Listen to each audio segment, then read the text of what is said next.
All right, welcome to the bye week. Came off the Alabama loss. We got some good stuff in the next hour and a half. We got former, he dropped the ball on that one, I guess. We got former UT quarterback Brian Maurer. He's going to answer some questions for us. We're going to have some fun here. Ask about his career, his UT career, maybe what's going forward. Ask about the Pruitt era. But let's get it going. Paul, buddy, you're up. So, Ryan, one of my main questions I wanted to ask you is just what was it like being recruited by Tennessee, especially Jeremy Pruitt? Obviously, he's not here anymore, but like we didn't really ever get a taste of how he recruited. So, just kind of curious how that went. Yeah, no. Obviously, I'm from Ocala, Florida, which is about 30 minutes from Gainesville or so. So I never really, Butch Jones kind of told me that, they weren't looking at a quarterback at the time that he was here. And then right when Pruitt got here, I think I was like the second or third quarterback he offered probably. And, throughout that, I committed here pretty quickly just because I realized it was a once in a lifetime opportunity, not only for myself and my family as well. I'm a first generation college student in my family. So, being able to, I had that opportunity to come to such a traditional school and, play in front of some of the best fans in the country. It was one I couldn't, pass up. And, Pruitt kind of recruited just like every other coach you're going to recruit. Coaches are going to tell you a lot of stuff. They're going to say a lot of things. But you have to be, as the recruit, one thing that I wish that I knew was what I knew now, how everything was going to pan out. And, I don't have any regrets about anything that I did while I was at Tennessee or, anything like that. So, Pruitt was a great recruiter. The staff that was there was great at recruiting. And, I wish them nothing but the success wherever they're at now. So, kind of talking about you're a freshman, you're going into the Georgia game, your first start. We found out Friday morning or Friday night that you were starting. When did you know you were starting, and how prepared did when y'all found out? You found out when we did? Yeah. So, kind of leading up to the game, I had a little bit of knowledge about it. In the bye week, I took most of the reps, and then and going into Georgia week, I took most of the reps. But nothing was said, nothing was told. We kind of just went about it like a normal week of practice. Me and JG were sharing the one reps, and then Friday night we're at the team meal, and my phone buzzes, and I think it's just my family text me saying, "Hey, we're here." And it's ESPN saying breaking news: true freshman Brian Maurer is going to be starting. And when I tell you my jaw probably dropped to the ground, I was like, "That's crazy," because I didn't know. Nobody really knew, and you kind of just see everybody start like their heads kind of start turning, and I'm like, "Look, I don't know. I know just as much as you guys do." So, no, but I mean, it was a blessing in disguise. Obviously I played against the bulk of our SEC schedule that year, and it was really good. It was really good for me, and I'm glad I was able to do what I was able to do for the team. I'm gonna go ahead and pass it on. Thank you, Brian. Yes, sir. Thank you for joining us tonight, Brian. So my question, well, I have several, but one thing I wanted to hear about was your perspective on the locker room dynamic when you were at UT, such as the expectations level and like team cohesiveness, what they expected of you guys, and if you felt like you guys were up to their expectations and how the locker room environment was. Yeah, the locker room environment was always good. When Pruitt was here, and even now that Hype was here, we're 120 guys from the ages of 18 to 23, 24, I want to say. And so, being that we're all growing together and that we're all in the same environment and doing the same things and going through what the person to your left and to your right is going through, it allows us to grow and to bond together. A lot of the guys on the team live with each other, and stuff like that when you move off campus, and obviously you live with another football player in the dorms. But locker room cohesiveness was great. Everybody was close. There wasn't. I would say that there's not a person that ever probably felt like they were left out. The expectations were sky high. I mean, it's Tennessee. Obviously the expectations are always going to be high here. They're never going to drop. Even in a drought, they're not going to drop. The fans expect nothing but the best. So, following up on that, do you have or can you remember any specific issue that may have caused drama or division when you were there, or did everything for the most part seem to flow, at least in the locker room and on the football field? No, there was no really incidents where people got to bickering and got to fighting in the locker room or outside of the locker room. Obviously, you're going to have incidents on the field, on the practice field. But that's just because we're all given everything we have every play, and some people just have shorter tempers or stuff like that, and you never know when someone's going to snap. But there was never really incidents where you ever saw or heard people fighting or stuff like that. Awesome. I'm going to let DR go on with his question. What's going on, Brian? If you can't hear me, just let me know. I'm on a new device. So one thing I've admired about you is I think you would have been good on like the Squid Games or like Harry Potter. Like you're very cryptic with your tweets. The coaches, like I know like at my job, they're like, stay the hell off Facebook, don't get on Twitter, stuff like that. Are coaches real anal about social media? Like, do they have some guy making like minimum wage or volunteering watching y'all? And is there a policy in the SEC kind of thing? No, they're on you about social media, and that was one thing that during this time that I've been off of football was I knew I really needed to work on. I was very immature with some of the stuff that I've done and some of the stuff that I said, but there's always some things that you do out of anger and stuff like that, and that's probably what I did most of the time was I posted out of anger, or I wouldn't think before I press the send button, and kind of following up with your if they have someone kind of watching it. I feel like they do, but you don't know. Like we obviously have people who talk to the media and stuff like that, and I want to say it's him. I think Bill Martin's still at Tennessee, so I want to say it's him that kind of does that stuff, or our director of creative content kind of does stuff like that as well. I got you. And follow up, and that it's kind of bouncing off Paul. Now, a lot of things we heard when we hired Heupel was he recruited you out of Central Florida. Is that right? Yeah.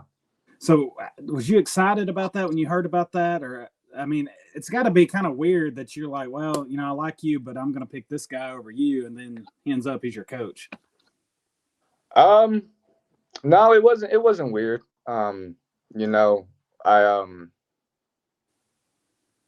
I talked to them for a while before I chose Tennessee, and I'm trying to figure out how to word this because it's kind of a touchy subject right now for me. Yeah, it was tough. I was really close with Coach Heupel and Coach Levy, who's now the offense coordinator at Ole Miss, when they were at UCF. And I remember kind of, they were recruiting me really hard, and then Tennessee came in the picture, and I kind of, on my first visit, I fell in love with Tennessee and everything about it.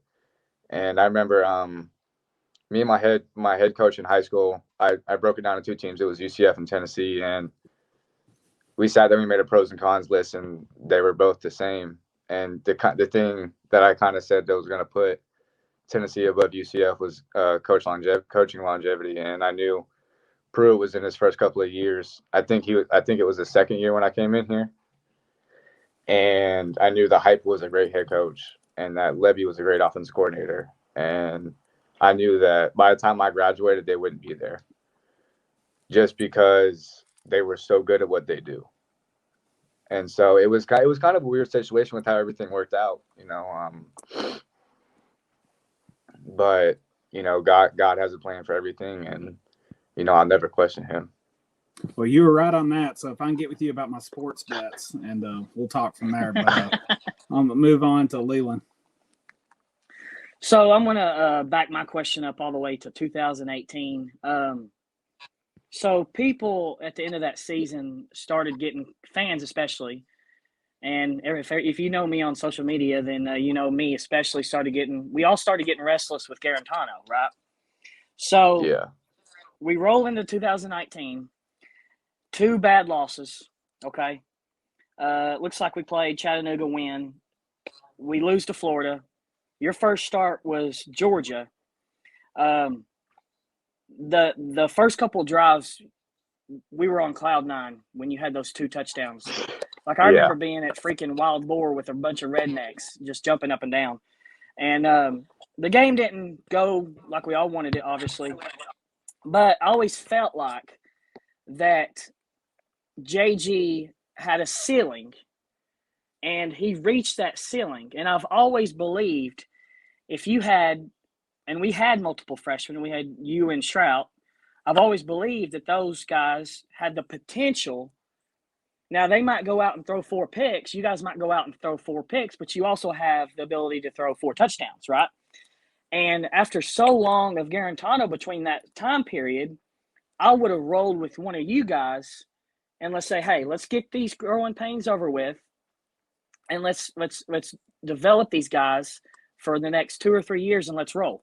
So one of my favorite underrated games, I call it underrated games because it really wasn't like a typical Florida win or Georgia win, but an underrated game that I had so much fun at was the Mississippi State game. So you got your second start, and I've always we always wanted, at that time, we wanted a spark. We wanted something, right? We got the spark with you against Georgia. So Mississippi State rolls around, another spark. We end up winning the game, whatever. You end up getting hurt. So I'm not going to sugarcoat this question much. By the way, you started at Alabama. You had a couple drives during Alabama. That was the JG over the top of the goal line. So I'm not going to sugarcoat this question much. So I'm just going to flat out say it. Why was there such a love fest with JG when there was probably more talent on the bench and a higher ceiling? That's a really good question, but JG's one of the most talented guys I've ever been around, and I'm not gonna sugarcoat that at all. He's got a live arm. He's big. He can move pretty well for his size. But on top of that, he's also probably the smartest guy I've been around as well.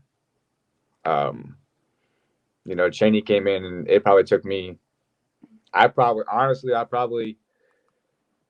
didn't even have the offense mastered by the end of my freshman year. JG mastered it in about 3 months.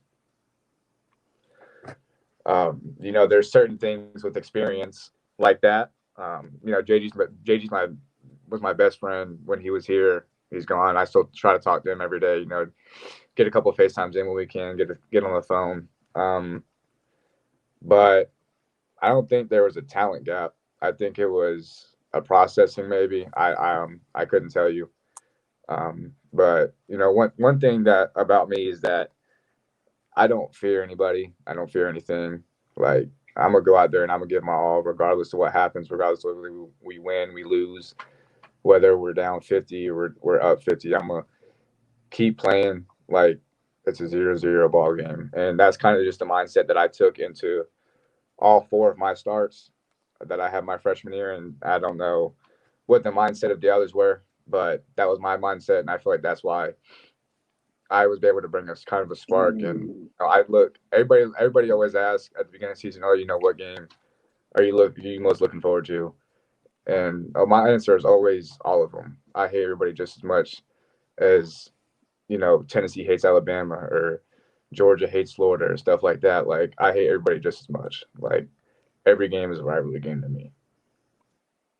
I've heard this from numerous places, but since you're on here, I'll ask you.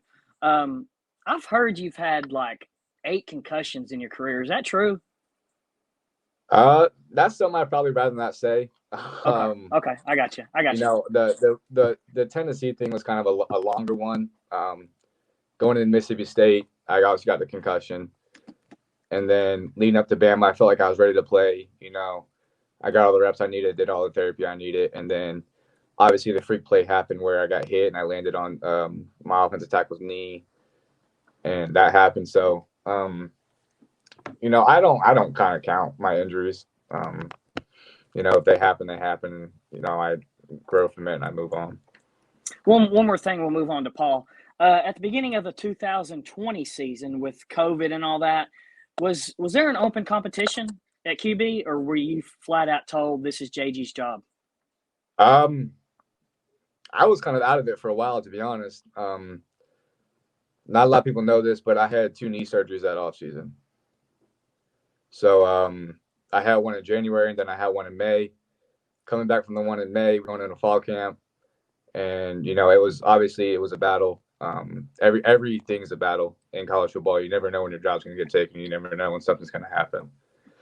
So going in, you know, there's 4 of us. I think Harrison got contact tracing. Wasn't there, 3 of us. Harrison comes back.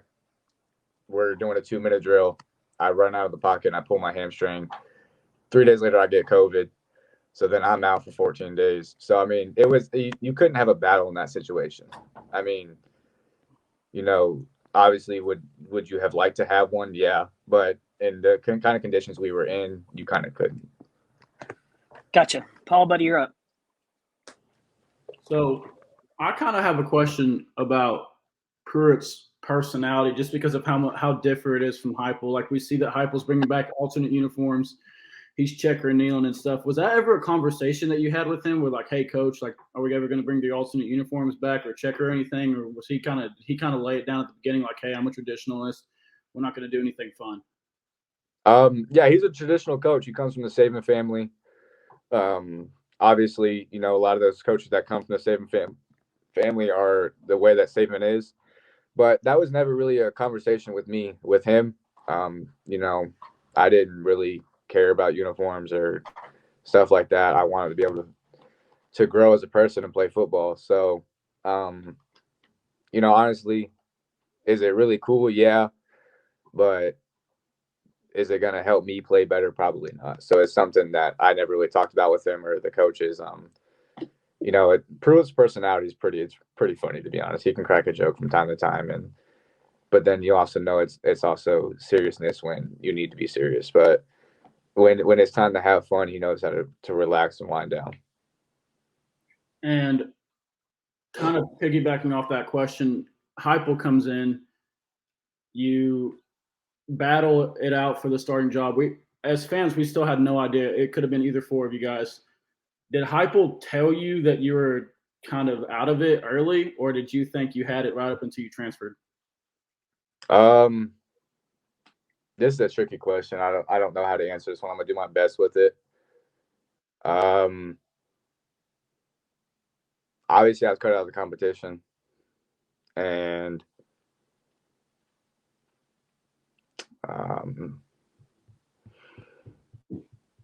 You can leave it at that if you don't feel comfortable. Yeah, that's fine. No, I'm trying. I mean, this is kind of emotional for me just because of how it happened and how everything played out. Now I'm trying to kind of hold my emotions back because I love Tennessee. Like, Tennessee's been my home for 3 years now. Like, I rarely go home because I like Tennessee. Like, I was cut out of the competition. You know, it wasn't my choice to miss practice. Obviously, a lot of stuff to process in that time period where you get cut out of a competition, then the next day you got to go back to practice. So for me, it was kind of just about getting my mind right. You know, I wanted to come back, and I'm just going to leave it at that. Okay, yeah. I'll go ahead and hand it over to Lo. I just wanted to comment on that. I really appreciate you being with us on this. I can't imagine how hard it is to answer some of these questions. And I just wanted to say, like, I'm sure it was extremely difficult not only to deal with that situation you were put in, but also with COVID and all the new restrictions. and just the emotional toll it took on everybody, whether it was personal, sports, academic. I mean, everyone's flipped upside down. So I just wanted to say thank you for being honest with us on that. I'm going to try and turn it around, flip the script, do something happy. And I want to know what your favorite either day or memory was like while you were on campus. What was like your favorite day? Really, it was after the Georgia game when sorry, Zeus, stop it. When I got on my phone and I saw the video ESPN put out, and that kind of, it takes a lot to make me cry. Obviously, I kind of went through a lot in my life. I didn't cry when I found out my dad was going to prison. I didn't cry for a lot of things, but that made me cry. And because all I've ever wanted to do in my life is to make my family happy. So that was probably my favorite moment. Was kind of I was a freshman, so I kind of went back to my dorm in Stokely Hall, and I kind of just sat there, and I got chills right now just kind of thinking about it. And I went on my phone, and I saw the video, and I just saw her reaction, and I was like, that's why I do it, because if I'm able to see that every Saturday, then that's honestly all I care about. I don't care about anything else. It's just making my family happy. I love that. That's great. One other thing while we're on that topic, what was like your craziest or most interesting fan interaction that you've had?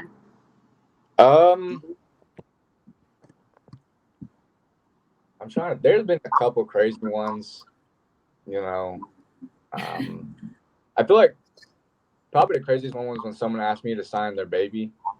They asked me to sign the baby's arm, and I think it was after the Mississippi State game or after the Georgia game.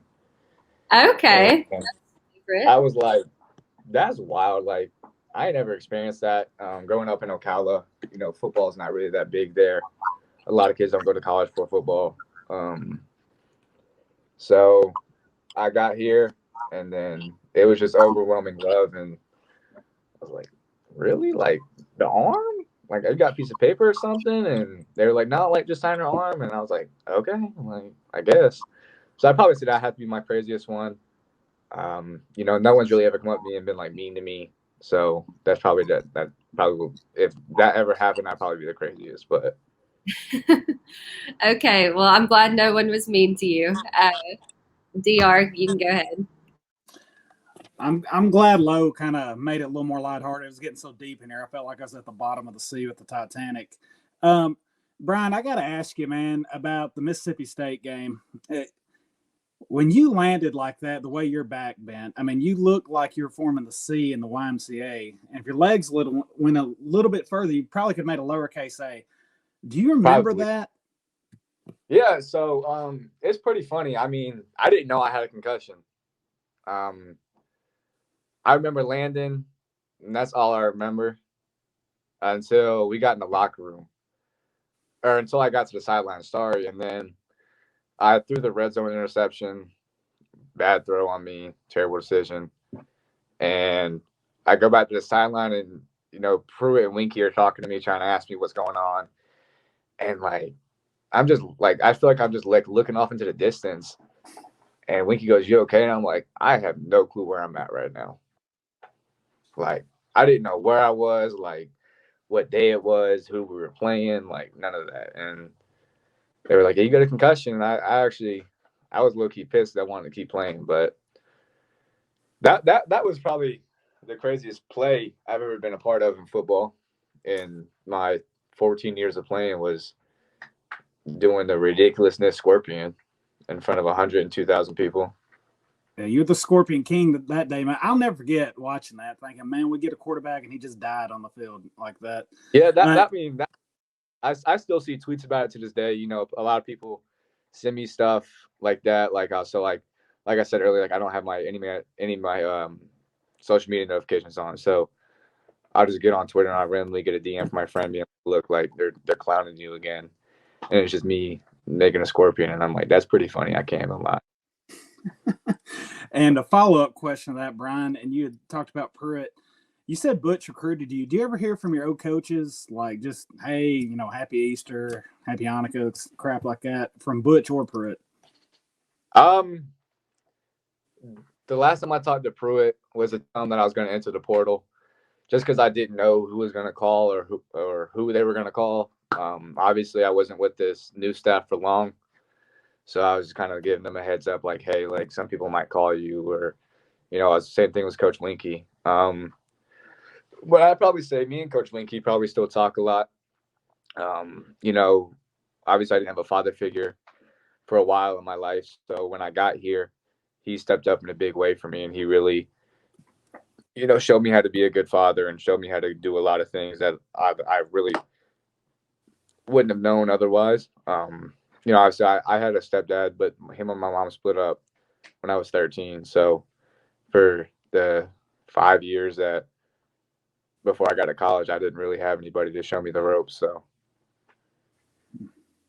I got you. Leland. So me and my buddy, we've known each other since 8th grade. Grew up playing football in high school. Us as grown ass men at the age of 33, we still play flag football. Not to brag or anything, Brian, but I am a flag football quarterback champion. I just want to throw that out there to you. But you offended me just a minute ago. You said uniforms don't make you play better, but me and my buddy has always said that the more armbands and the more visors and the more stuff you have on you automatically makes you run faster. So that's a fact that aerodynamics, I guess. But but not. I mean, as a player, you get hyped to see that type of stuff. To see a coach bringing in new stuff. Obviously, Tennessee hasn't worn black uniforms, and I don't even think I knew what Tennessee was when the last time they won. Like the 50s, I think, or something. I don't know when, but you know, obviously as a player, you get hyped, and from a coach's perspective, you kind of you make the players earn it.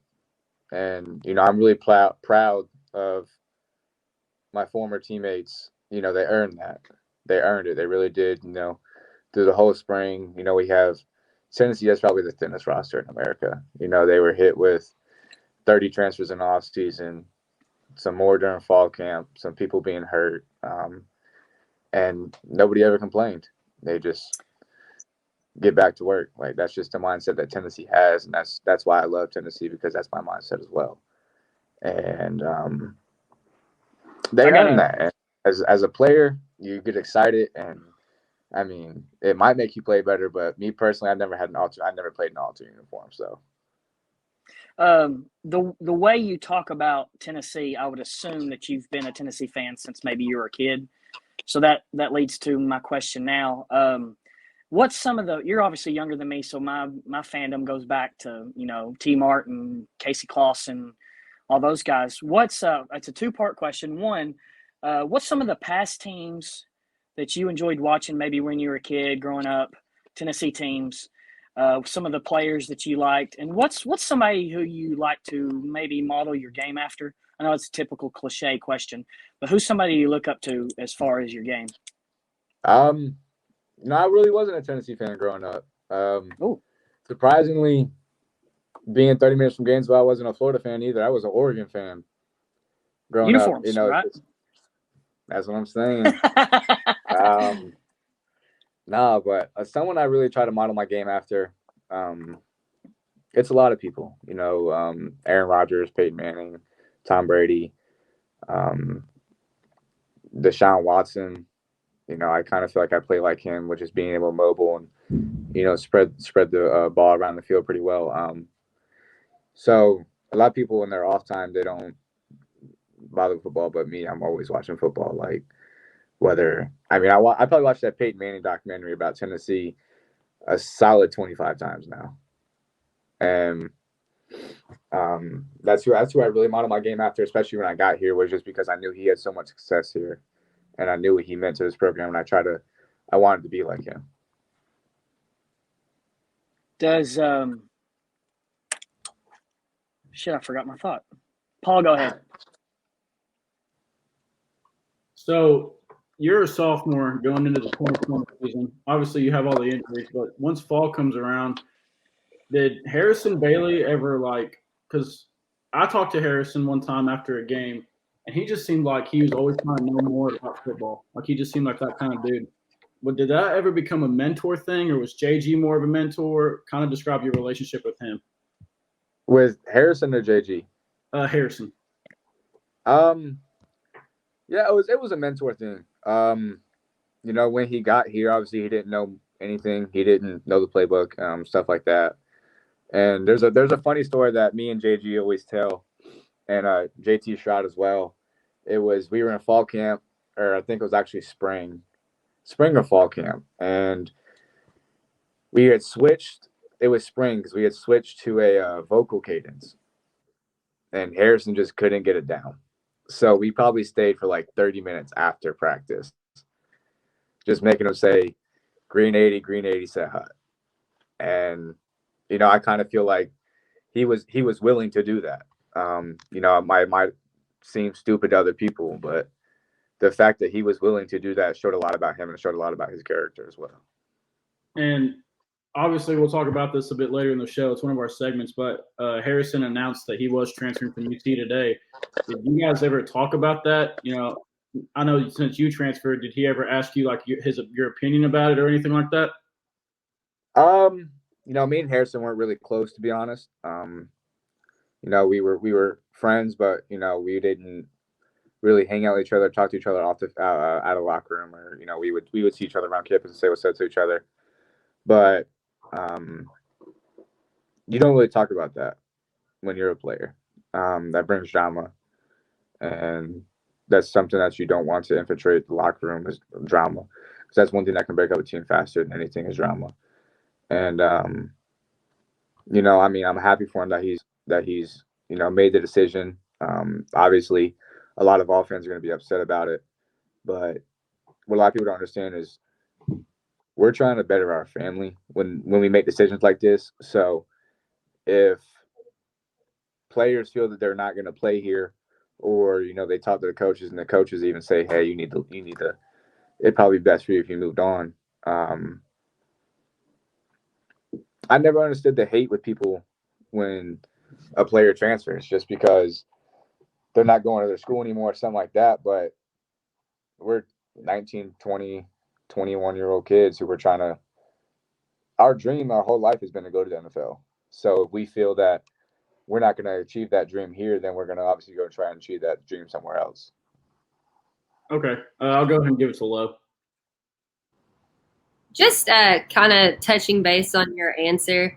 I think obviously I can speak for everyone when everyone knows that Vol fans are passionate, and I do think I like your comment about that. Basically, it's like a job to y'all, right? And everyone always says, like, if you aren't happy at your job, if you aren't happy in the situation, it's time to make a change. And that's really no one's business.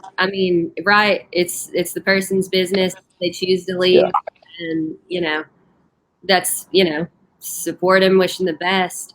In terms of, I just want to go back a little bit. I know you said that you were close with JG. Is there anyone else who has transferred that you were still super close with, or that is still at the university that you feel like you're really close with your friends with? I'm close with a lot of people on the team and former teams. This might make some people upset, but me and Henry are still best friends. Like it's really a brotherhood. Like when you come to Tennessee, you're in the brotherhood, and whether you leave, whether you stay, you're going to be close with them forever. So, I still talk to Joe. I still talk to Hendon. I still talk to Trey Flowers, Kenneth George, a bunch of players on the team that, I'm going to talk to for the rest of my life just because it's really a brotherhood. I don't feel like a lot of other universities have that. A lot of people move on. But I still have people text me every day asking me how I'm feeling, what I'm thinking, what's going on. And even if I mean, I'm still at Tennessee, I still go to Tennessee until the end of the semester. So even if I see them on campus, they'll stop and talk for 10, 15 minutes just to see if my mental state's right or stuff like that. So it really means a lot to, former players, current players and stuff like that to be able to still be a part of the brotherhood. Absolutely. I know you just said you were going there till the end of the semester. Any decisions or thoughts that you care to share about your next plans? No, not at this moment. I'm gonna keep it a secret for a little bit. I haven't made a decision yet, but I'm gonna keep it a secret when I do. I might not even post about it. I might just pop up and just be at school. Something that has really bugged me lately was, the kind of transfer thing with a lot of people giving the hate about it. People say I quit or I did that, and that's not what I did at all, to be honest. It's just not what I wanted, and I wanted to stay with all my heart, and I couldn't due to certain reasons and stuff like that. But I'm always be a Vol. I like I said, I really appreciate your honesty. I think all of our listeners are gonna absolutely love how genuine you've been with us tonight. I'm gonna let the rest of the guys finish with their questions. Brian, I've got 2 follow-up questions. You're talking about you're still friends with a lot of people on the team. How hard is it for you to watch them play on Saturday? It's really hard. Surprisingly, a lot of people think that I hate Tennessee or something like that, and it's not the case. I mean, I was going crazy last Saturday when heading through the jump ball, as I said, or when we got a third down stop and we made them punt. When we were in the game, I was going crazy from my living room on my couch. My dog was like looking at me like, "What the hell is wrong with him?" But it's really hard, especially when it's a home game, because I know that I could be out there with them, and I messed it up, and I made the decisions that I made, and I messed it up, and that's why I'm not out there with them, and it sucks. It really does, and it's something you got to live with. And my second question is, and they were talking about Tennessee fans earlier. We're a little psychotic when it comes to Twitter. Well, a lot of us don't have Netflix, so I guess we get on Twitter. What led up to that tweet where you're talking about how it's not y'all's team, it's my team? Was it just that's people? A great question. That's something I really wanted to talk about. I think it kind of got blown out of context because the guy who I tweeted at deleted his tweet, and like I said, I was immature and I made a lot of decisions out of anger, and so I was just sitting in my room at my apartment, and I saw a lot of hate going towards JG. And being that we were so close, he was one of the first people to know about my depression and about what happened when I almost took my life. And he was one of the first people to know, and he was one of the first people to come for me. So when I saw that, he kept saying, and the fan said that, he keeps losing my team games and my team this, and it was just an anger thing. And obviously it got blown out of context and a lot of people took it the wrong way. But yeah, it sucks that a lot of people still remember that, to be honest, because social media is forever. And I didn't mean it in any harsh ways, like, oh, like y'all can't have opinions about the team or nobody can have opinions about what we do. But I meant it in a way like, you're not out there, like, I'm sorry, but like, you're not out there on the field with us. So, and I'm trying to figure out ways to word this so I don't sound like an a-hole when I'm saying this. But it was really just an anger tweet. And obviously I realized what I did, and I realized I messed up, and it was kind of too late to make an apology because everybody's gonna be like, oh, you don't mean that, you're just saying that. So we get off your head, essentially. So I am sorry about that. It was a dumb thing for me to do, immature stuff like that. But it's something I shouldn't have said. And, this is just as much as y'all's team as it is our team. Y'all spend your money on us. You come watch us every Saturday. You donate money to us. You do a lot of stuff for us. And that's something I didn't realize at the time. Perfectly said. All right. DR, my puppy died when I was a kid. In 5 minutes, will you ask me questions about tragedies of my life? Because everything was Did you say 5 minutes or 4 minutes? I'm like, we were sitting there, and there was and then you ask him about not playing Saturday. I'm like, God, can we get darker? Yeah, no, I respect the question though, because it's a lot of people wonder it. Like, what do I do on Saturdays now? What do I do during the week? Like I get a lot of DMs asking me like what I'm doing, like if I want to come hang out, like, but it really sucks, and I wish that I was still out there with them, and I wish that I was able to do a lot of things, but because of my actions, that it affected me.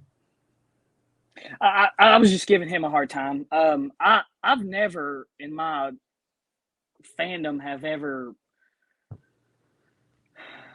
I've never heard anybody in my fandom talk about Tennessee and get choked up. That really does mean a lot to me, and I'm sure the rest of the people that's on this pod, and it means anybody who goes to Neyland, that a person could love the University of Tennessee as much as I do.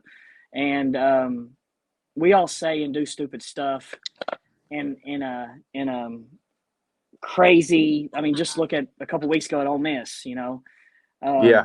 We all do stupid, crazy stuff because of fandom. And it's real cool to see. I feel like you're genuine. You don't put on a front. You bleed orange and white, and I know you've had your battles mentally, and I've been there. Honestly, I have. It's not fun at all. You lay around all day sometimes, but I don't want to get dark. I'm gonna say this. I do bleed orange. Obviously, I didn't grow up watching Tennessee. I didn't grow up knowing the Tennessee traditions, but I made it my mission when I got here to learn about it. I talked to a lot of the old guys, Frazier, Hawk. Those are my best friends. Like, two coolest guys you're probably ever going to meet is Frazier and Hawk in the equipment room. And all the equipment managers, a lot of people put their blood, sweat, and tears in this program, and they don't get the recognition they deserve. But, there's a reason why after my freshman year, I didn't leave. There's a reason why after last year, I didn't leave. There's a reason why, when things were going bad in the middle of the season and all those transfer rumors were swirling around me and doing all the stuff, that I didn't leave. There's a reason why when I got pulled into the investigation, why I didn't leave. Like, I truly do love Tennessee. Like, it may not seem like it sometimes with some of the stuff I've said and some of the stuff I've posted, but I truly do. And that's something I'm always going to hold forever, is that, I really did give my all for Tennessee every time I was given an opportunity to. And that's why I'll consider myself a VFL, and I hope a lot of other people do as well.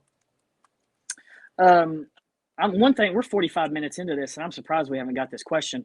But those receivers that you guys played with, they were absolute ballers. Loved every single one of them.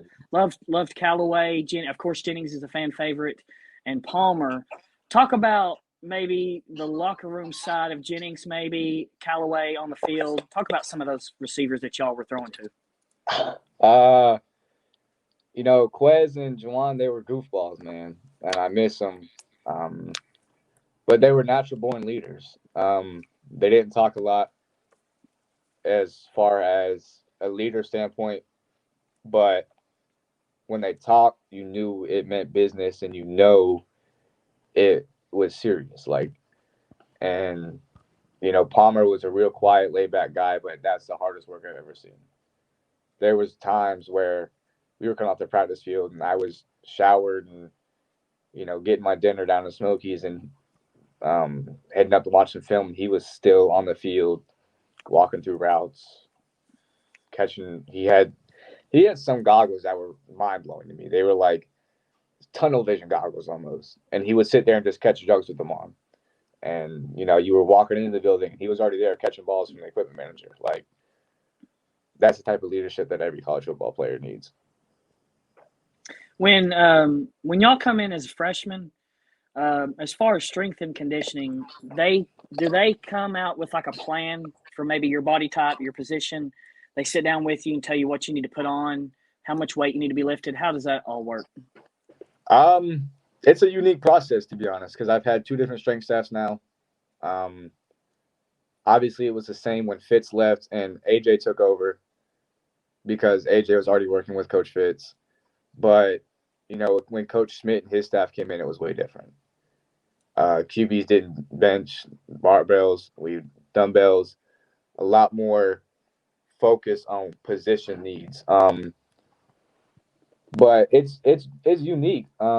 You have gainers, you have losers, and you have maintainers. And that's pretty much based off what you're going to work out with and how you're going to eat and how you're going to do a bunch of other things. And so obviously I was always in the gainer club. Hopefully now I'm in the maintain club. I actually weighed myself this morning. I was 222.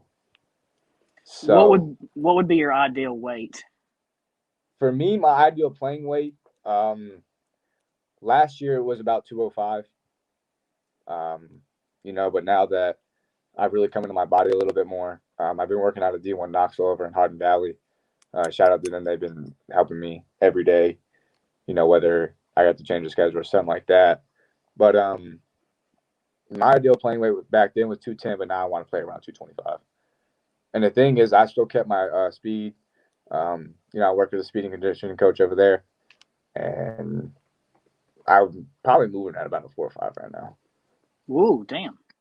Yeah. So I've been busting my ASS, to be honest. I was 203 when I started working out there.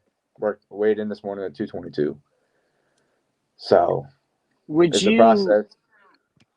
Would you rather play in maybe a pro style where you don't run the ball, or would you rather play in a spread where you keep it on the read option and all that? I want to play football. Okay.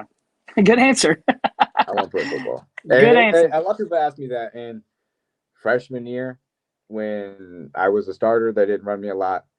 Last year I was a Wildcat QB. You know, I'm going to do what I have to do for the team, no matter what it is. I'll play receiver. I'll play kicker. I don't care what. I just want to play football. I was just about to ask you that. And I'm not, and being serious, like if they did come to you, if a school came to you, or let's say Tennessee came to you, do you think you could play receiver? I used to play receiver, yeah.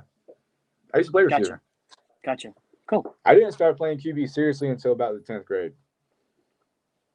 Gotcha. So it's something I thought about, especially going into last year. You know, where I was kind of the odd man out in the QB battle, you could say, where I had missed a bunch of time in the off season, and I was just coming off another knee surgery, and I still kept my speed somehow. I don't know how I did that. And I thought about it for like a couple of days. I was like, maybe I should just go to receiver and just try it. Like, who knows? But, you know, I'm a football player. You know, I tell every coach that, you know, whenever you need me to do, I'm going to do it. Paul, buddy, anything? I had a question. Just as a fan, you know, every game we go to, obviously we open the tee at the beginning of the game. Just how awesome of experience of that. Can you just kind of coolest thing ever? I don't care what anybody says. That is the coolest thing ever. I saw that video. I think it was the Ole Miss game of they did the fireworks and the light show. Damn. Pretty badass, huh? Pretty badass. So kind of going back, I don't know if you remember him off the top of your head, but Dominique Wood Anderson, he was a guy who really emerged as a really big piece of our offense because we didn't have a lot of tight ends. So when you look at him and then you see guys like Jacob Warren and Princeton Fant who really play similarly, how big is it, like as a quarterback, to have that big of a weapon on offense? It's massive. You know, tight ends are naturally big bodies, but Dom was a big body. Like, you think he was 6'6", something like that. 250 and could run like a stallion. Like, he's rare, to be honest. And I wish nothing but the best for them, but every player is different. I would say no two players are the same. Just like the tight ends now, Jacob Warren and Princeton Fant, they play completely different, and you have to appreciate every single player that you get to play with. That's all I got.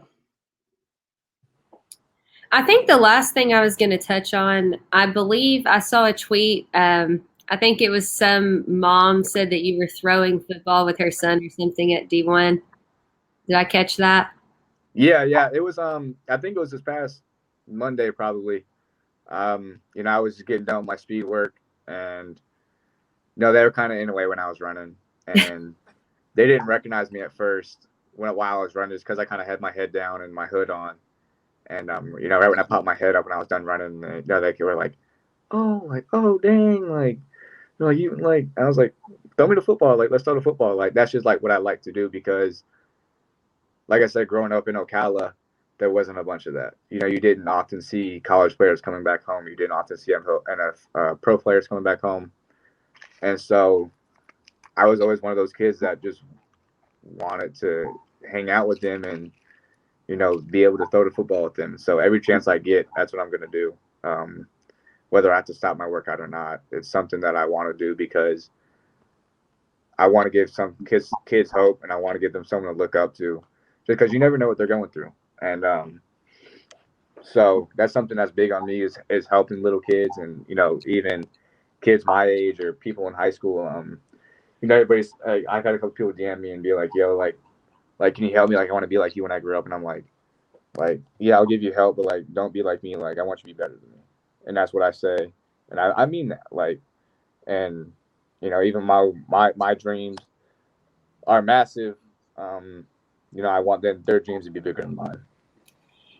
Just one more follow-up on that. Do you see yourself maybe coaching, later on in the future, contributing to some sort of nonprofit organization, anything like that later on down the road? 100%. My stepdad was my coach when I was growing up, and I saw just how much impact he had on other people besides me. And that's kind of my inspiration right there. Is I want to be impactful in people's lives. I don't want them to meet me once and be like, oh, whatever, he was just a normal person. I want to be impactful. I want them to remember me forever. And I want to be able to encourage them that there is hope outside of whatever you have going on. It doesn't matter what you're going through. You're going to make it through it, and you're going to be something special one day. I love that. I think that's a great aspiration. I just wanted to say again, I greatly appreciate you coming on. I think I know that's my last question, so I guess the other guys will wrap it up. It's my last question, Brian. I love your answer about the infamous tweet about how it's your team, not our team. Because I was one of those that was mad about it. I'm not gonna lie. I don't blame you at all. I don't blame you. I don't blame anybody who was mad. Yeah, I know it's been received well from what I've seen, but I appreciate your answer on that. And if you can't answer this, I don't think it's any inside question, but go back to the Alabama 2019 game, the infamous JG sneak.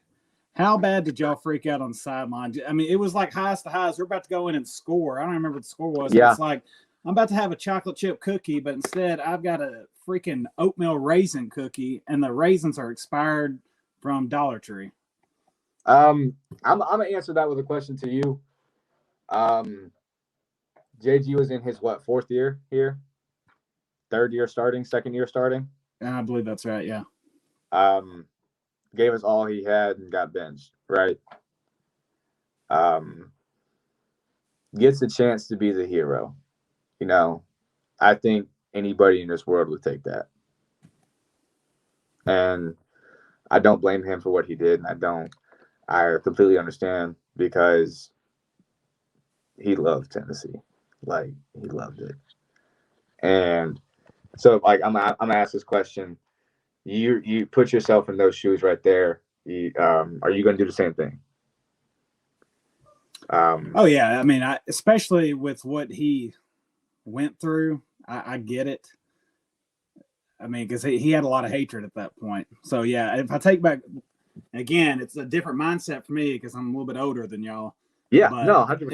If I go back to that, that's why. And what something I've been working on myself recently is putting myself in other people's shoes, trying to see their perspective of things, and that's why I asked you that question back, was to see what your answer would be. And like, obviously, everybody was pissed off. Like, damn, like he really just did that. Like, I wasn't even on the sideline. I was in the locker room. I think I was actually in the media room because there wasn't a TV in the locker room. And my draw was like, Jesus Christmas. Like, but again, you got to put yourself in his shoes and what he had gone through. And that's once an opportunity lifetime. Like, it was 50-50. It might have worked. It might have not. But that's a risk as a warrior, like that you have to be willing to take.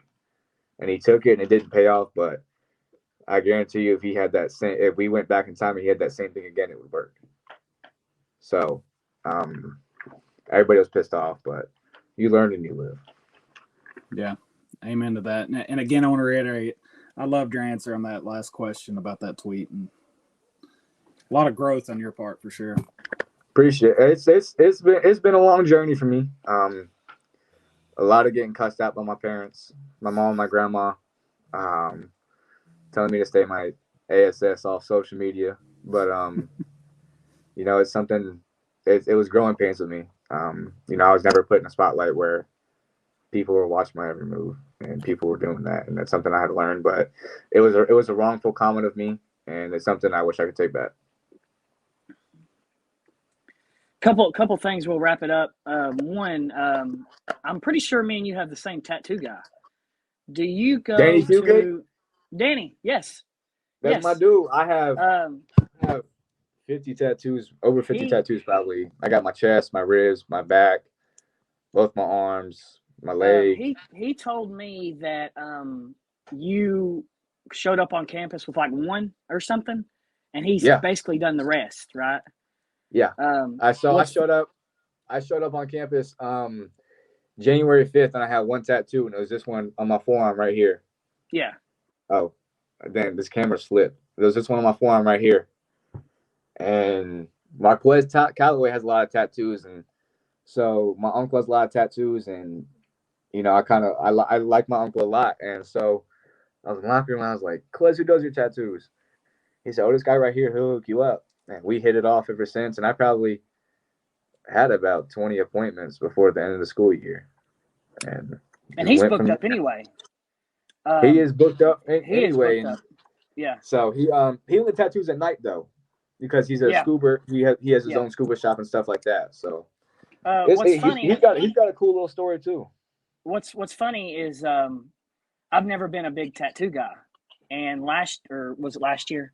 Yeah, last year I went at 33. I call it my midlife crisis. Call it my midlife crisis tattoo, and I just got a sleeve of comic. I got a comic sleeve. Well, February of 2020, I was in the shop and I was talking to him, and I turn around. And there's Callaway. Yep. And Callaway is like a huge comic nerd. So I had a book right there, and he was like, "Dude, let me see this. What is this?" And I'm like, "I'm just trying to get Danny to give me some ideas." And long story short, I basically finished my sleeve. I think that's all I'm going to do. But I told people all the time, I've never really believed in the whole, once you get one tattoo, you get more and more. And I never really believed it. That's the absolute case. Yeah. But I thought that's pretty cool that he, but like you said, he's always booked up. Just one more thing in the spirit of Halloween, and before we get out here, give me your top horror movies. Damn. Right off the top of your head. Right off the top of my head. That Halloween movie that just came out, I just watched that. It's pretty good. I don't think that's top though. I don't think that's top. Are you into the Saws? Like the Saws was some of my favorites. Yeah, that's actually my character in Call of Duty. Is a Saw character. I got you. What about Scream? Freddy? I'm thinking about scary movies. Like, are we talking about Halloween movies or scary movies? In general, either. Scary movies is definitely like the Insidiouses and stuff like that, but Halloween movies is definitely like Scream, Michael Myers, Jason, all that type of stuff. I can deal with a lot of blood and guts. Anything with either the devil or weird little dolls and like paranormal stuff freaks me out. It's crazy. I had watched that Halloween movie, the one that just came out about Michael Myers, and that night I was asleep. It's probably like 3:00 in the morning, and I just hear the loudest like thud, and my dog starts going crazy, and I'm like, man, this is the end for me. I know someone's coming, and I'm sitting in my bed, and I'm a large guy now, like I'm 6'4", 220. And I'm shaking. I'm like, oh, I'm scared as hell. Like, my dog is in his cage going crazy, and he never barks, like, in his cage, like, unless he sees someone. And I'm like, oh, man, this is the end for me. And it just so happened to be on the night. Oh, here he goes. It just so happened to be on the night that I watched that movie, and I was like, this could be the worst time. Zeus, you better stop it. I remember when Paranormal Activity came out. That was probably back in 2008. I was staying at a buddy's house in his guest bedroom, and I think the girl's name on the movie is like Katie or something. I felt something around me like the entire night. Like it flipped my shit. Like I was like, no, this ain't happening. No, can't do it. But I wanted to wrap things up here. Dude, that was so genuine about your feelings about Tennessee. I really did like that a lot. That was pure genuine. I wish things worked out. And I know you mentioned earlier about how God, not to get too deep or whatever, but God always has a plan for your life. And I've had to learn. It took me 30 years to figure that out. And you've already figured that out at, what are you, 23, 24 now? I'm 20. Oh, shit, my bad. Damn. Yeah, 20. But it took you 20 years to figure it out instead of me 30. But just remember that, God does have a plan for you, even though you're not where you want to be. That's not on you. It's on God. That's what God, has for you. And I really did appreciate that genuineness. And I really appreciate you coming on the pod. And I had fun this past hour learning about you. Nah, I appreciate y'all, man. It was fun. Anytime you guys want me to come back on, I'm more than willing to. Just shoot me that DM again. Sounds good, man. All right. Appreciate y'all. Appreciate it. Former quarterback Brian Maurer. What do y'all think? I was very, very impressed with how open and genuine he was. I've never sat down and listened to him like on many interviews or whatever, and I'm really pleased. I couldn't ask for a better interview and a better explanation for, some of the things that he's went through, his tweet explanation, all of those things. He's a really cool guy. I wish him all the best, and I liked it. Honestly, I can't remember ever hearing him talk. I think that was like the first time I've ever heard him talk. But DR? Yeah, I mean, again, not to sound like a broken tape recorder, man, but I loved his answer about the tweet. I mean, because that was my biggest problem with him. I don't like when players attack fans. I know, like, we are a nutty fan base. I mean, I think it's cringe when people tweet at players anyway. Just plain and simple. He seemed genuine about it, and he meant a lot of growing up. And again, it's kind of like when he countered with his question to me about what I would have done when JG did that. A lot of it just, when you get older, man, you just learn from your mistakes, kind of like what he did. And I wouldn't have tweeted it, but he's learned from it, and he seemed genuine. Paul? I did not, honestly, like, no knock to him. I did not expect him to be that open about stuff. I really thought he was maybe going to be a little bit conservative, but he really, he got emotional. Like, he gave us all of his, like, personal thoughts about everything we asked him. He was super, super nice about everything that we asked him. That was super cool. All right, you guys ready to kind of review Alabama? Okay. Good group. Dynamic there. Do that first or do the questions first? It's up to you. What do you want to do?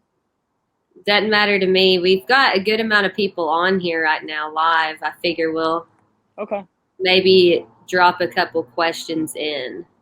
Okay. You're the head honcho on this. All right. So we got a few questions this week. We're going to try and keep this going. But I can't guarantee that we're going to be able to do more than one or two for the weeks moving forward. Since it's a bye week, we're going to answer a few. So at the real WNK asked us, what is it going to take for the other 13 SEC league teams to band together and force the SEC to move the league office or at least the instant review office out of Birmingham to Charlotte? Whatever order we want to answer these in. I'll take this. Yeah, it's not going to happen. That's basically what it boils down to. It's not going to happen. Bama is the SEC headquarters baby. They know that they can get Alabama in the playoff every single year, and that means money, right? But I've never really cared about where the office is, whether it's in Alabama. I don't think that has anything to do with it. I think it has to do with more, every year in and year out, they can get Bama in the playoff, and that's more money, and that's more name, and that's SEC on the logo of the Bama, But does anybody? What's your thoughts, DR? Like, what as far as the SEC offices? Well, he said the other 13. It needs to be the other 11 because, Alabama does not want them out of Birmingham. And I imagine Auburn doesn't want them either. I heard on the radio, I think it was this week, but they were talking about why they're in Birmingham. They pay like $1 rent or something like that. It's why they're there. Which a multi-million, maybe even billion-dollar company, you think they'd worry about that crap. If they ever did it, it'd have to be when Bama was down because Bama's not going to want them to leave right now where they're so powerful and making the SEC so much money. Other than that, yeah, it's a worthless task, honestly, to get band together. We need to work on the freaking officiating first. Those dollars out there, they're probably out trick-or-treating, trying to find a clue and candy while they're at it. And yeah, that is a losing battle. I think as much as you need is, I don't think you should be worried about the office. I think you should be worried about the guy who's running the office. I think Greg Sankey is the biggest clown as far as commissioners goes in any professional or conference. The NFL, you could say, has a pretty good commissioner. The NBA has a great commissioner. Adam Silver is doing a great job. But Greg Sankey's a clown. He doesn't fix anything. The same mistakes are happening every year with the same officials.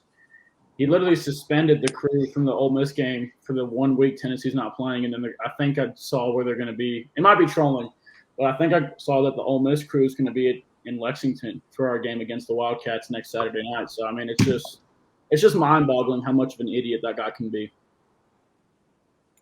Yeah, I pretty much agree with you guys, but we actually had another question that's very similar and kind of brings up the refs. D Croc 53 asked us, he said, we have seen the past 2 games, and then he put in parentheses, the past 20 years, really, how terrible the SEC officiating is. Do you think it is pure incompetence or more of a coordinated collusion? And do you think that moving the SEC office out of Birmingham to Nashville or Atlanta could help this or even swing it in Tennessee's favor? I was going to give my opinion on this one. We've had in our past some refs that are blatantly for the team that they're out on the field for. I can't remember. I think it was just a couple years ago. Of course, Vol Twitter figured it out. The guy had posted on his Facebook that he was do y'all remember the story, which game that was? So LSU basketball game. Is that what you're talking about? Yeah. Yes. And it all correlates. It's not just football, right? We've seen it in all of our sports. I've kind of touched on that. But that is Greg Sankey. We have got to have some accountability, a better vetting process for selecting these refs, picking their games, eliminating bias. And they need to be held accountable, right? This is their job, and they should be held accountable when they make mistakes. I think I've seen a bunch of people say their ideas, like maybe they should be interviewed after the game or whatever. I'll say this, something needs to change because people do respond better when, say like the refs or whoever is accountable for their mistakes, right? That's probably part of what caused all of this Ole Miss debacle with people throwing the stuff. People are sick of it. Something needs to change. Greg Sankey, they need to get a better review team out here and figure out the bias, eliminate all that stuff, make these people accountable, and penalize them if they mess up. I mean, make them review, make them take tests. They are at a national collegiate level of refereeing, so they need to be held accountable for their actions. I don't think the office will be moved, but Greg Sankey needs to do something besides just sitting up there on his ass, is my 2 cents on the whole thing. Couple things. One, I don't think this is an SEC problem. I think it's every sport.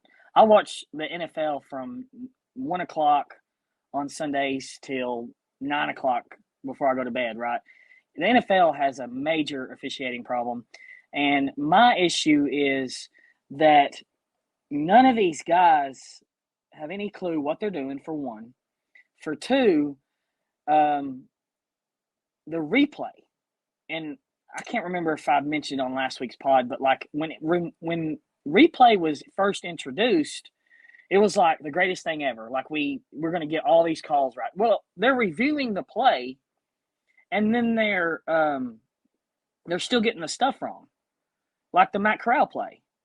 And I hate these garbage rules that come with replay, and there's all these little side rules, and like you can't replay on this time, and like every play should be reviewable, period. What they should do is get a headquarters, and they have access to every game on. And little side note here, this shouldn't be a conference thing. This should be an NCAA thing. Okay, don't break down. Don't have the SEC be responsible for their refs. Make it a college football thing. And then if you want to have like, well, I was about to say have like an SEC official, but I don't like that idea. So just have like a headquarters of different, whatever you want to do. I don't care what you do of the game. And then you have different angles, and you can see every bit of the game with all the angles, right? And then you decide what is the best outcome. I'm tired of this. You can't review it this time and all that. But and officiating is terrible across the board. College basketball is god-awful. You got these refs that Tennessee gets with Valentine and the other dude who likes to make a show out of themselves. They're freaking garbage. And there it is, Tennessee again, right in the middle of it. And I hate being that fan. I really do, saying that everybody's out to get us. It's not. But and I hate being conspiracy theory guy, and I'm not going to be with this. But it's everywhere. Like last night watching the World Series, it's in baseball. But I mean, whatever. DR. I mean, as far as the SEC goes, I'm gonna ask y'all a question. Why would Sankey fix it? He's making so much money. It's kind of like when you go to Walmart, it's a multi-billion-dollar business. They don't give a crap that we're pissed about having to do self-checkout. They're making money. They don't care. Until it affects the bottom line, he's not going to fix the officiating. I think I don't know if it's necessarily all on Sankey, because I mean, you hire people that you expect to do good based off their resume, their credentials, and everything they know about football. You can't control what they go out there and call. Like, you can obviously punish them for it, which me and Lo were talking about the other day. Like, something has to change. Like, you have to have some sort of punishment set up to where if I go out there and blow a game blow a game completely for a team, I should be penalized for that. Not just because the SEC favors that team, but if it's a pattern, like we've seen.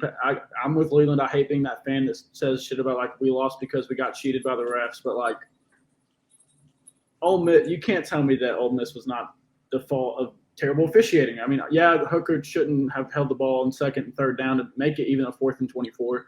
We shouldn't have had to get 25 yards for a first down. But the fact of the matter is, all that happened, and we set up and make the first down, and then they call it back. But, I mean, as far as Greg Sankey, I'm with DR. He's not going to change anything until money starts leaving his pockets. Unless Alabama starts losing, we stop sending an SEC team to the playoff every year.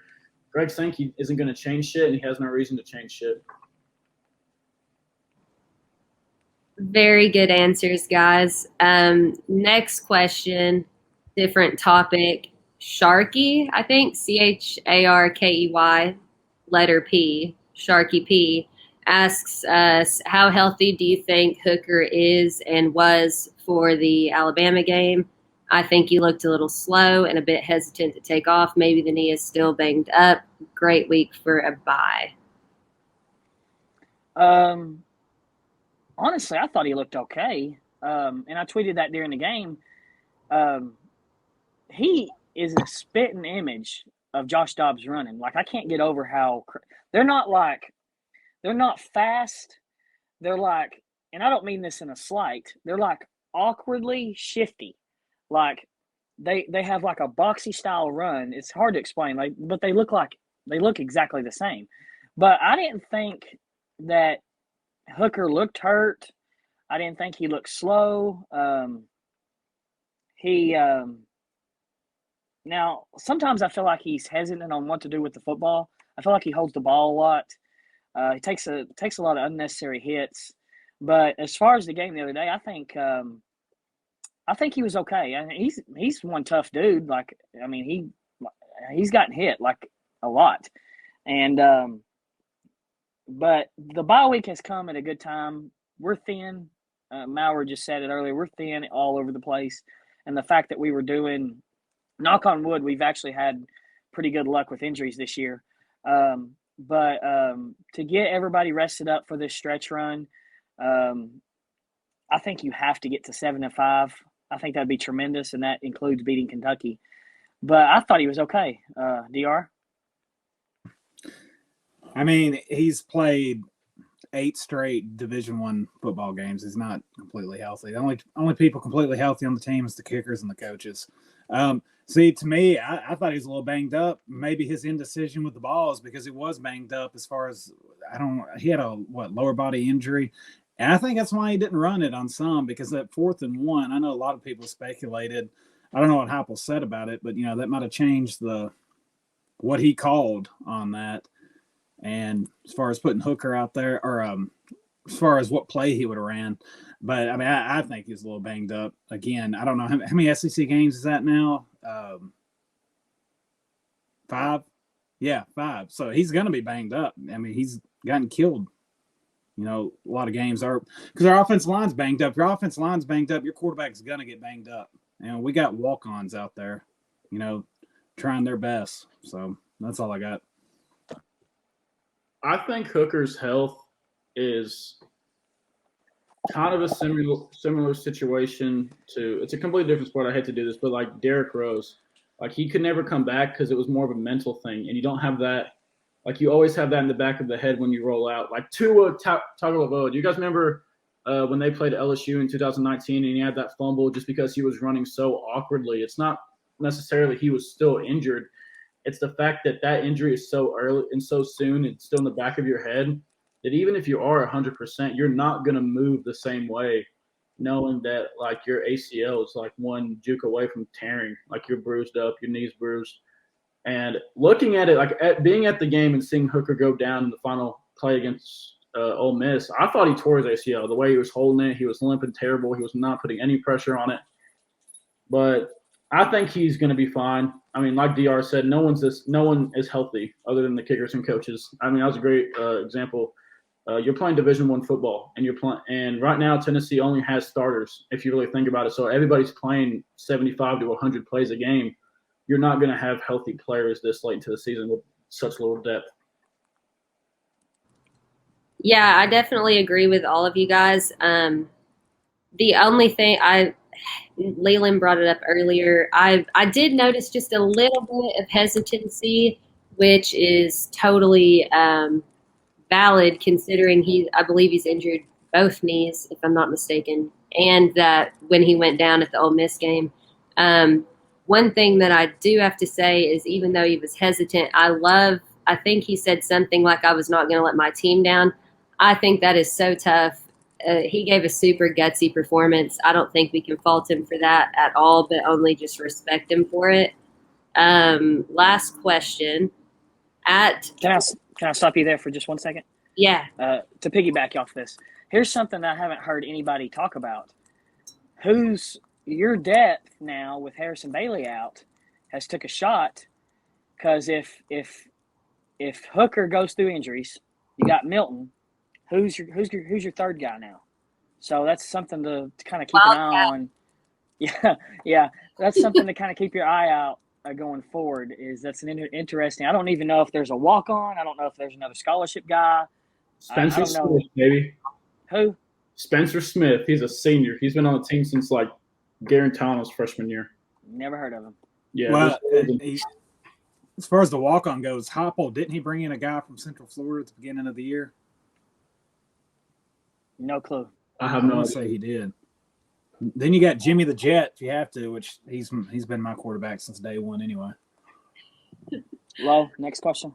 Last question here at For Vol Culture says is asking us for seeing the remainder of what is left on our schedule. Is Tennessee ranked at the end of the season if we beat Kentucky and lose to Georgia and then win out between South Alabama and Vanderbilt at the end? So when you first told us about that question, I was like, no, I don't really think so. But I'm sitting here, I just looked up the rankings, and check this out. There's SMU is ranked. UTSA, I have no clue who that is. I'm watched college football all my life. I have UT. Oh, it's the Roadrunners. Oh, okay. They're 8-0 in Conference USA. Never heard of them. It sounds like a creative team off NCAA 14. They have Coastal Carolina, BYU, some other receiving votes, Louisiana, Houston. So after seeing Arizona State, Appalachian State, like after seeing all this, I think we can be ranked. The resume after beating Kentucky is not that great with Vanderbilt and South Alabama. But if one thing that I've noticed is that if you're on a winning streak, you seem to get a lot more people's attention. So maybe if we're on a winning streak after, let's say Georgia or whatever, or if we give Georgia somewhat kind of like an Alabama type game, maybe we could be ranked. But I'm going to go with yes. I was just doing some research. I kind of agree with Leland. At first, I thought, 7-5, we don't deserve it. But I'm looking, if you look at the 5 of who we would lose to, rankings right now, that would be a loss to number 3 Alabama, number 1 Georgia, number 17 Pitt, number 10 Ole Miss, and I couldn't find Florida on the rankings. And that would include a win over number 12 Kentucky. So, yeah, I think you'd have to rank us. And that's a damn good point. I didn't even think about that. Yeah, so you would lose to 4 out of 5. And, odds are Florida, they're going to lose to Georgia, but they'll probably beat Florida State and whoever their other game is. But they'll probably get a bump for being SEC and be ranked. So your 5 losses would be ranked teams with a win over a top 15 team. So I'd say, yeah. I would think if it wasn't Tennessee, I would say we're ranked if we beat Kentucky, lose to Georgia, beat South Alabama, and beat Vanderbilt. I don't think we're ranked at the end of the year, but I think if we win our bowl game, we're definitely in the top 25 to start next season. So that's where I'm kind of going to go with it. My answer, I was really iffy on this. I think that we would have to beat Kentucky by probably 10 and then really play Georgia really close. And then, of course, we still have to get the job done against South Alabama and Vanderbilt. And just because it's Tennessee, I'm iffy. We might squeak in at number 24 or 25. But I do kind of agree with Paul. If we get to a solid bowl game against a good opponent and win, I think, if we're returning, of course, we don't know Hooker's status yet, which I do like his answer, by the way. I like the game-by-game answer that he gave us. But if we return him, if we return Evans, I do think we would probably open in the top 25 next season. But it's just been a weird year in all of football everywhere. I mean, there's been so many upsets. So I can't really answer that 100%. I would like to see us ranked at the end, but I would rather just see these guys get like a really solid, well-deserved bowl game. And I don't really care about the rankings after that if they win out and they've already surpassed my expectations. So I think we're going to have Leland take us to our next topic.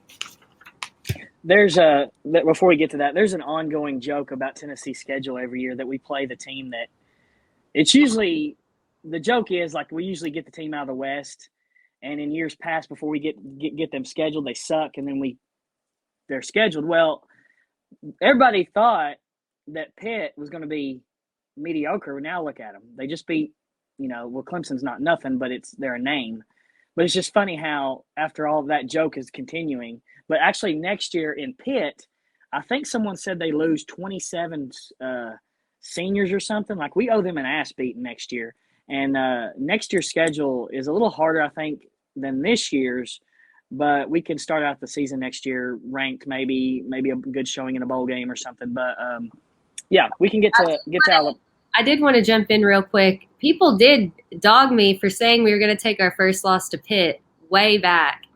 They thought they were like, Pitt is a worthless team. And I said, I feel like that was going to be our first loss and they will probably be ranked. And here we are.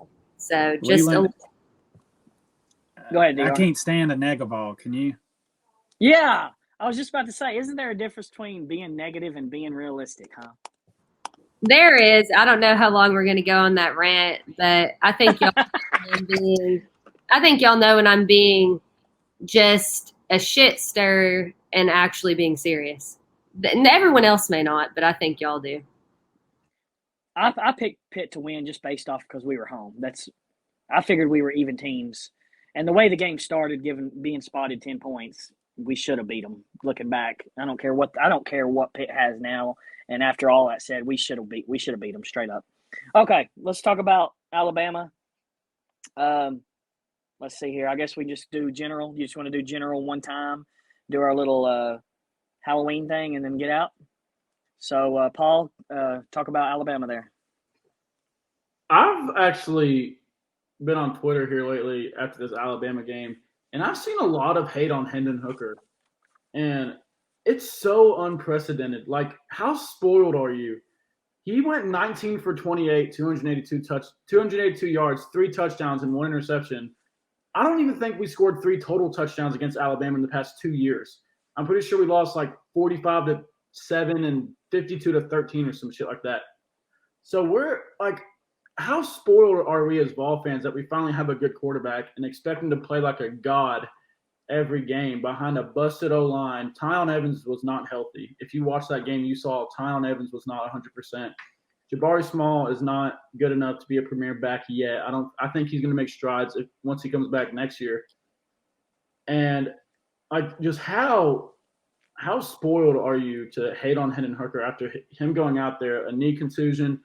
He probably doesn't feel the best physically, and he still goes out there and plays a hell of a game. And that 1 interception was really not his fault. It was a miscommunication with the receiver. And then another comment I really want to make is how much I love number 94. I cannot remember his name off the top of my head, but he straight up, like Henry went to dap him up, and he basically told him to go the fuck away from me and walk to the locker room. And I love that shit. I love the rivalry that we still have with Alabama. And I mean, I don't believe Butch Butch did it in 2015, but I know Pruitt and Dooley did not take Alabama to the fourth quarter with 10 minutes left. Trailing Alabama 7 going into the fourth quarter, I hate moral victories as much as the next guy. But in a year one Heupel with the thinnest talent in Division I football, taking the third-ranked team who has been the national championship every other year at least to the fourth quarter in your first year with a program that the year before went 3-7 and has sanctions over your head, and you still have this team buying into a culture that you created in less than a year. I mean, I just think it speaks volume about how qualified and how good a shape we're in with Heupel. Yeah, overall, I thought, they obviously played with really, with conviction. They had heart. I have some key things that I felt like made huge differences in the game. We only had 64 rushing yards for the entire game. That's massive. 12 penalties. And we were 2 of 12 on third down on offense, but on third down on defense too. I mean, both, that was just really rough to watch. But again, I mean, we've talked about it enough to know our depth level. One thing that kind of killed me was when we blocked that punt, and I believe we got it on the 12-yard line. And I think that was the 4th and 1 that DR brought up earlier, if I'm not mistaken. I felt like that should have been automatic points, and I know no one probably cares how I feel because I'm not out there on the field. But it killed me to only get 3 instead of 7 out of that. I think, moving forward, that'll be something that we'll obviously learn in time. And I do feel like that's one of the plays that I noticed. Hooker seemed just slightly hesitant or more hesitant than he has been in the past, whether to run or pass or what to do. But again, he's played phenomenal in my opinion. You can't ask anything more. And then the other major thing was that our time of possession was 19 minutes, 34 seconds to Alabama's 40 minutes and 26 seconds. Think about how exhausted our defense must have been. I mean, even just to be out on the field at that point is kind of enough for me. I bet they were totally gassed. But overall, this was exciting for me to watch. It was the most we scored against Alabama since 2003. And kudos to Heupel and this staff for just giving us some excitement against Alabama. I mean, we were playing at Alabama. Everyone always says moral victories, this or whatever. 2003. I mean, that's probably like right when I started watching the Vols play, or probably even after that, honestly. So you got to give some credit there. Overall, I'm excited about where we're going, and that's my little summary. I kind of want to bounce off what Paul said. I don't know, Paul, if it's being spoiled or we're just burnt. We watched 5 years of JG. I mean, I know me, the first time Milton overthrew it, I thought, oh, God, here we go again. And kind of look what happened. So I really think it's more just people burn out and scared to death, honestly, than being spoiled. Like Lowe was talking about, that's the most points we scored on Bama since 2003. Moral victory or not, but it was 14 minutes left in the fourth quarter and we're down by 7, and I was invested against Alabama, and I never thought that'd be the case because halftime I don't watch the second half of Alabama because what's the point? We're getting blitzkrieged out there. Negative is the obvious answer. The third down was ridiculous. They were 15 for 20 on third down. Of their 574 yards, 248 came on third down, and that's a killer. It's like first and second down, man, we're Superman, and third down's kryptonite. I think a lot of that's linebacker play, honestly. And here's an interesting thing I heard on that fourth down call that Lowe had mentioned earlier. The analytics have backed up Heupel every fourth down call he's made every year, except for that one. The analytics showed he needed to go for it, and he didn't go for it. And kick returns, we had Bayless back there calling a fair catch or whoever it was. You're playing Alabama, you got to steal some points or steal some yards at least. And I thought we should have went for a little bit more on those kick returns.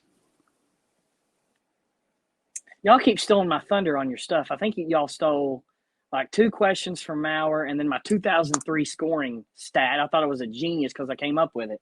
But I mentioned in last week's pod how I thought we were going to throw a punch or two. I figured it was going to be like a typical Tennessee first quarter, get up maybe 10-0, and all hell would break loose. But, dude, they freaking battled till the third freaking quarter. Like, I'm going to cheer in the streets for it. I don't give a damn. I don't care. Cheer in the streets because we battled Alabama for 3 quarters. Okay, so that's all great and everything, and we went toe-to-toe with them without any depth and all this and that. So I'm gonna do a little negativity here. So as much as we love Heupel, and he's been awesome in the first couple of games, all these, what are we, 4-4 or whatever, so 8 games or whatever. So he has nothing to lose this year, okay? why are we punting the ball on 4th and 1? And, lay your testes out on the table and let's go get the first down. And I know in the first quarter or the second quarter, we missed like a couple 3rd and 1s or 4th and 1s, whatever it was. And, well, first off, I didn't like the play call. I thought you could have been a little bit more creative with those plays. But all these coaches want to talk about analytics, and I don't know if Heupel's into that and all that. But you statistically or percentages wise, you have a better chance of winning a football game if you are more aggressive. You add like 8 to 13% you winning the football game if you go for it on 4th and 1. Like think about it. Like, okay, they have a Heisman candidate. We have thin on defense. Let's punt them the football. How stupid is that? Like, I don't understand that. But I didn't like that. But we fought our asses off, and I've made this comment 1,000 times. We have duct tape and misfits on the defense.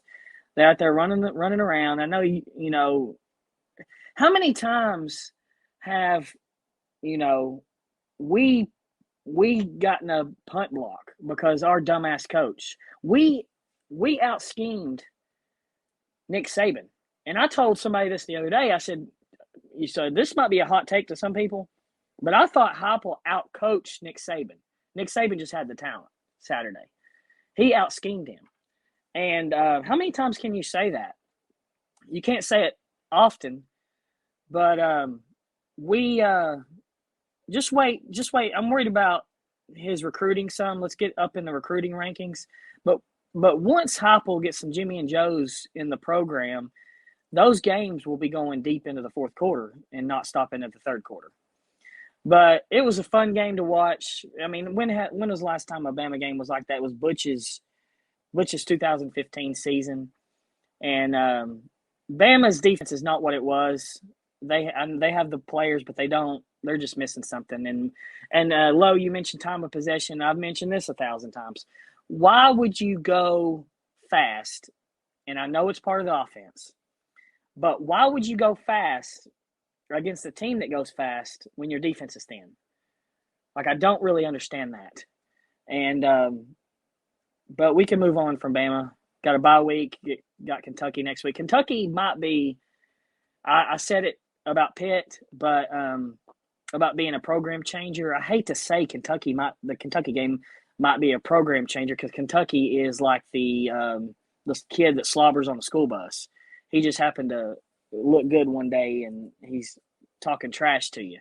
But they're number 12. Give them props. But we can move on from that. Anybody else got anything about Bama or anything in general before we do our little Halloween theme? Someone, one of our listeners did say, I thought it was an interesting take. I just wanted to give them credit. At Yankee Dog 13 said he thinks Bayless is reluctant on bringing kicks out because of his major involvement in the offense, which I thought was an interesting perspective.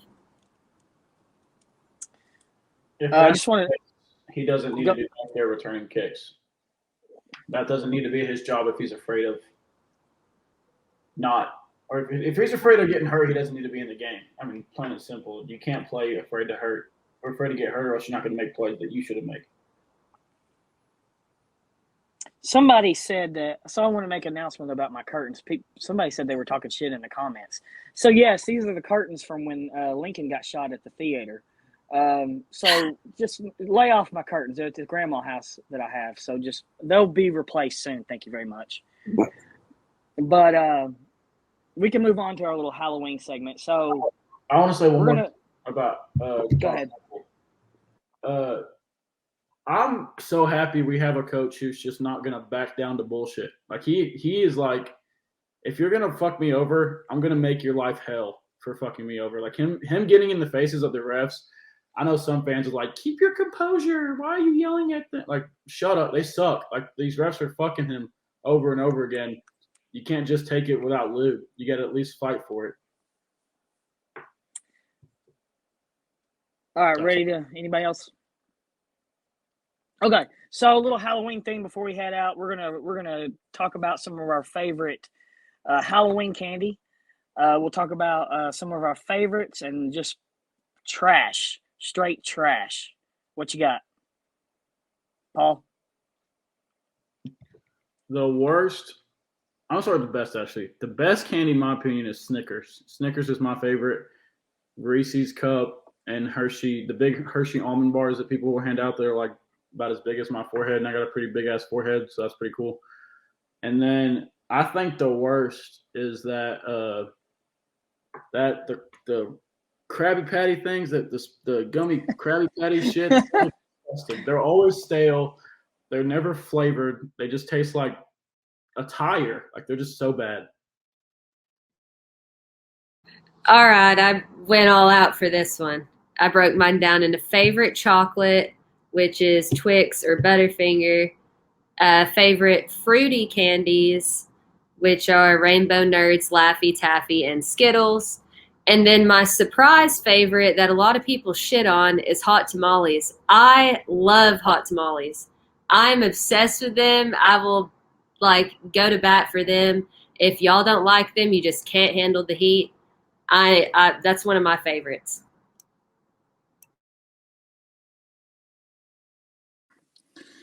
All right. Well, for my favorites, I went a little different because I figured Butterfingers, stuff like that, would be mentioned. But the pumpkin-shaped Reese's is the GOAT.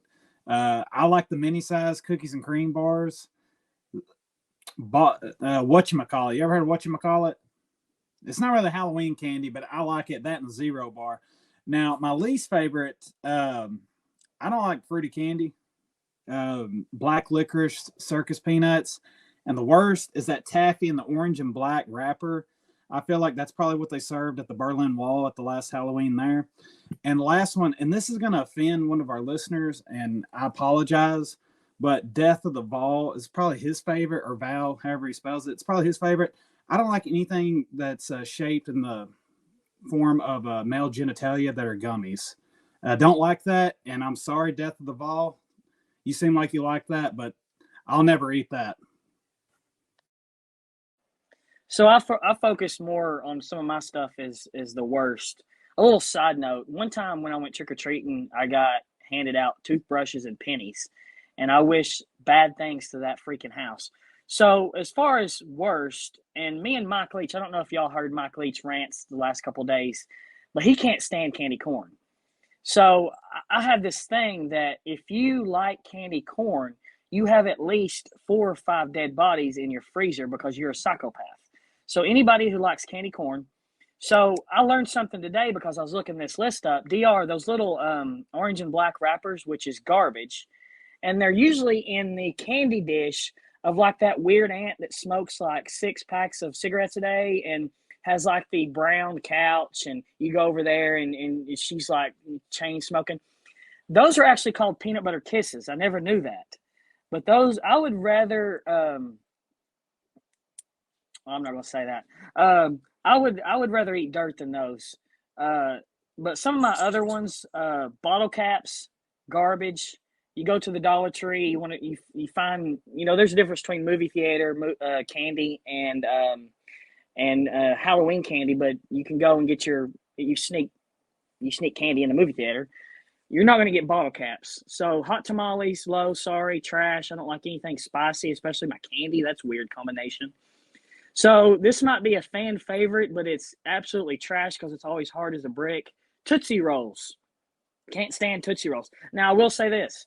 The fruity flavors of Tootsie Rolls, the ones that are like blue and pink, the bomb. I can get diabetes off those. Do y'all know now when I used to go through my trick-or-treat candy, about 2 weeks after I went trick-or-treating, all the chocolate would be gone, and you would be left with stuff like Laffy Taffy and Pixie Sticks and all that. So this one right here, Sixlets.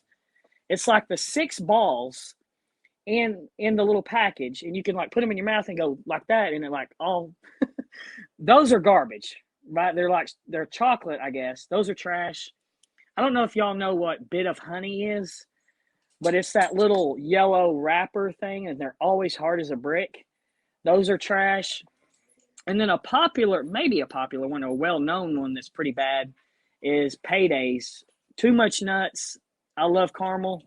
But the Paydays. But as far as my favorites, typical, I love Reese's Anything, Snickers, Twix, Kit Kats, Nerds. I love Heath bars. I could eat Heath bars all day. And I'm basically the only one who likes Twizzlers. I like Twizzlers in every flavor except for, of course, the black licorice. But that's my list. So glad to hear y'all. We had a good night tonight, I think. Let's see, an hour 46. Again, thanks to Greg Sankey as a cuck on the headline there. That's funny. So anybody else got anything to say? Thanks to Maurer for coming on. That was a good interview. Anybody else got anything to say? I was just gonna say I've had an awesome time interviewing. I'm still advocate for the hot tamale thing, not gonna lie. But other than that, I think I'm done, and solid podcast. Okay. DR? Great podcast. I will say, Lo, it doesn't surprise me you picked us to beat Florida, so I'm not surprised you like hot tamales either. All right, Paul, anything? I'm going to say I hope everybody enjoys the bye week. Get your livers well rested because we got 4 more games left, so let's get ready. All right. Everybody out.